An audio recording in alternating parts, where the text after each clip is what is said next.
So, happy Pride. Um, it is June 28th, and it is my 12 weeks, which equals out to be about 3 months, just a little shy of 3 months on testosterone. Um, I have noticed a good deal of changes. I have been working out a lot. You see my over door hangy thing, um, and over my other shoulder at the bottom, that grid next to the poorly drawn penguin. Um, that is my workout record.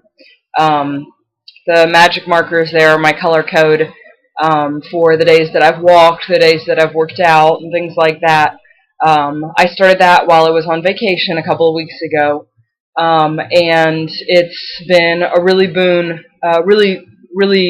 helpful toward motivating me toward working out.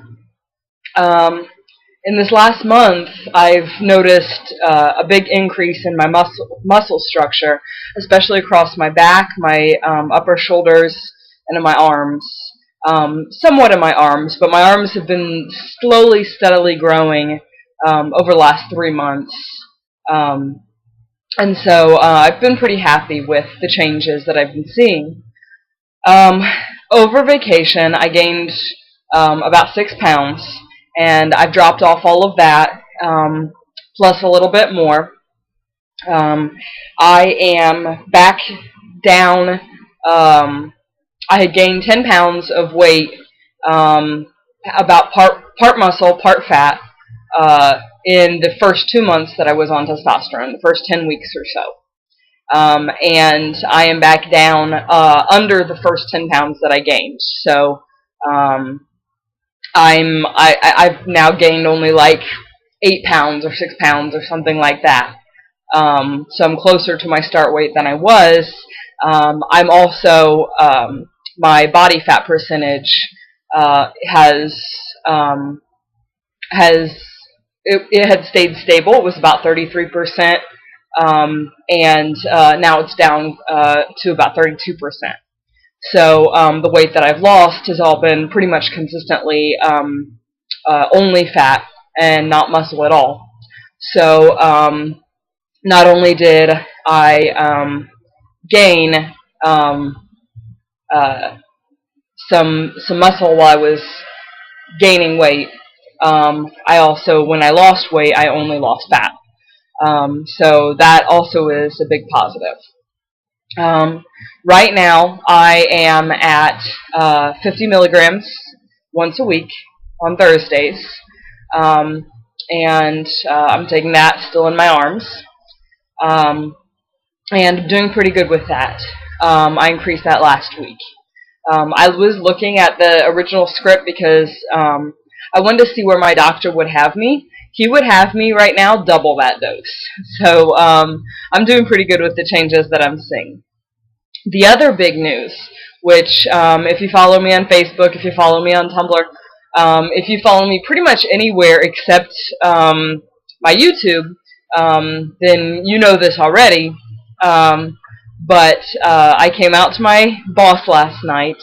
I've been so terrified to do this for the last 6 months. I've been wanting to, and terrified because, I work at this, Catholic facility. And obviously, the Catholics not real big on the gays, not real big on transgender as far as I'm aware. And I know we have a diversity policy, but that doesn't mean that I still don't work at an at-will state.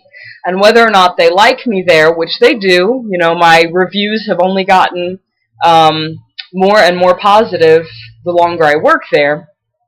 That doesn't mean they still couldn't terminate me for no reason whatsoever tomorrow, just saying that they're overstaffed, or just saying that things aren't working out, and not have to give cause, because that's the way Ohio laws read. As long as they don't fire me for being white, as long as they don't fire me for being something that the law specifically prohibits, which it doesn't prohibit firing for being trans, then they're perfectly within their rights. Um, so I was really nervous, and my heart was racing, and I usually get to work around 6:45, and I said if I got there before 6:30, then I would come out, and I got there at 6:24, and I'm like, damn it, why couldn't there have been more traffic? So I got there, and I'm like, hey, do you have a minute? And so I go into his office, and he goes, you want the door open or closed? I said, door closed. And he's like, first of all, like, how am I doing here? He goes, you're doing well. I really like you here. I was like, okay, that was just for my comfort before we started this. I was like, listen, I need you to know I'm transgender. Like, I've been on testosterone. I'm planning on my next step will be to change my name, and I wanted you to know from me first, before you heard it from HR, hey, by the way, this staff member that you know is this is now going to be Daniel. And he goes, oh, is that all? Like, I thought that, I was afraid that you were going to quit. Like, just know that I've got your back. Like, as long as I'm working here, like, you don't have a worry. And he's been there for, like, 20 plus years, so I'm not worried. Like, he said, if you're a male nurse, if you're a female nurse, as long as you're a good nurse, I've got your back. And I know that he considers me a great nurse, so I'm not worried at all. So I told him my plans for transition and how I was going to make it really easy.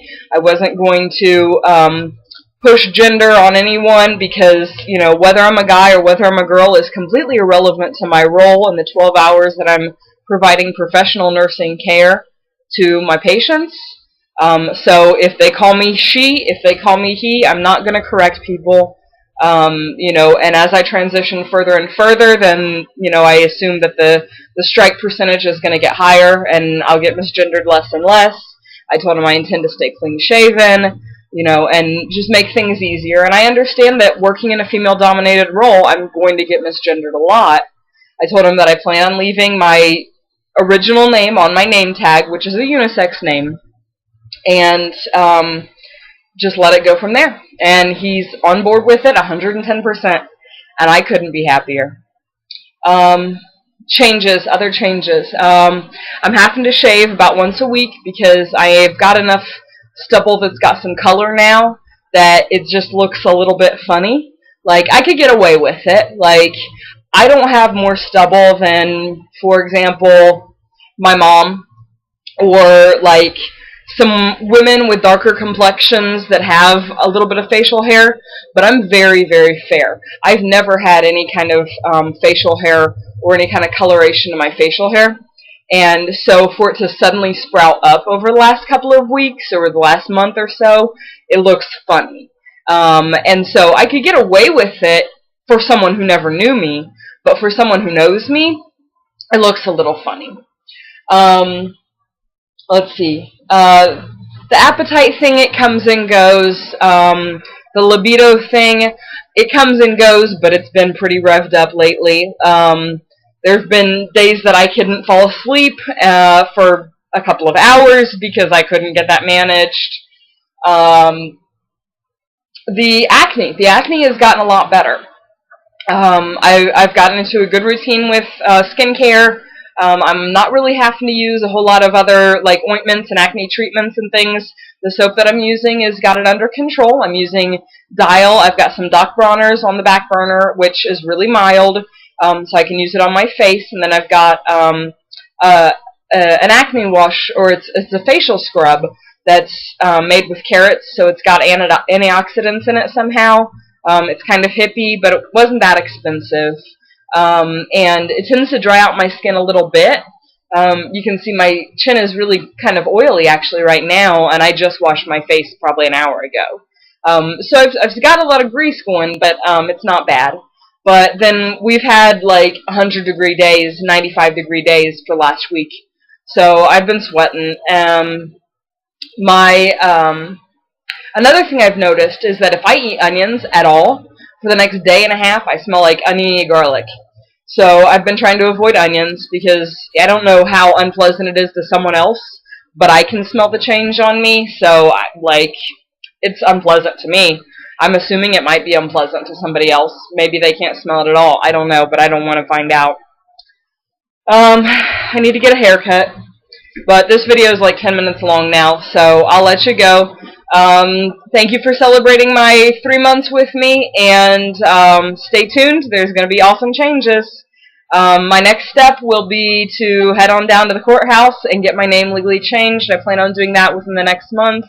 Next video I make, I'll talk about that, I think. I will talk to you soon. Bye.